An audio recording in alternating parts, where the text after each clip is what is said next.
ଅଛି ଆମେ ପଢିବା ଯେରେମିୟା 30 ତାର 15 ପଦ ଟିକେ ପଢିବା ସେଠାରେ ଲେଖା ଯାଇଛି ସେ କାରଣ ଆମେ ବାହାର କରି ପାରିବା ସେଠାରେ ପଢନ୍ତୁ ଟିକେ ତୁମ୍ଭେ ଆପଣ କ୍ଷତ ସକାଶୁ କାହିଁକି କ୍ରନ୍ଦନ ଦେଖନ୍ତୁ ଆଜ୍ଞା ଯେଉଁ ସବୁ ପୀଡ଼ାରେ ଅଛନ୍ତି ଯେଉଁ ସବୁ ପ୍ରଭୁ କ୍ଷତ ଦେଇଛନ୍ତି ସେଇ କ୍ଷତ ସକାଶୁ ତୁମେ କାହିଁକି ରୋଦନ କରୁଛ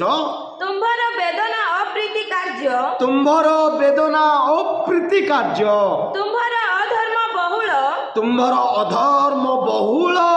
ଓ ତୁମ୍ଭର ପାପ ବୃଦ୍ଧି ହେବା ସକାଶୁ ତୁମ୍ଭର ପାପ ବୃଦ୍ଧି ହେବା ସକାଶୁ ଆମ୍ଭେ ତୁମ୍ଭ ପ୍ରତି ଏହି ସବୁ କରିଅଛୁ ଆମ୍ଭେ ତୁମ ପ୍ରତି ଏଇ ସବୁ କରିଅଛୁ ବୋଲି ଲେଖା ଅଛି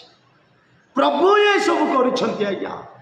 ତେବେ କେଉଁ ବୈଦ୍ୟ ପାଖକୁ ଗଲେ ଆପଣ ସୁସ୍ଥତା ପାଇବେ କେଉଁ ଡକ୍ଟର ପାଖକୁ ଗଲେ ଆପଣ ସୁସ୍ଥତା ପାଇବେ କେଉଁ ହସ୍ପିଟାଲକୁ ଗଲେ ଆପଣ ସୁସ୍ଥତା ପାଇବେ ଆପଣଙ୍କର ଅଧର୍ମ ଆପଣଙ୍କର ପାପ ପରମେଶ୍ୱରଙ୍କ ଦୃଷ୍ଟିରେ ବୃଦ୍ଧି ପାଇଥିବା ସକାଶୁ ପ୍ରଭୁ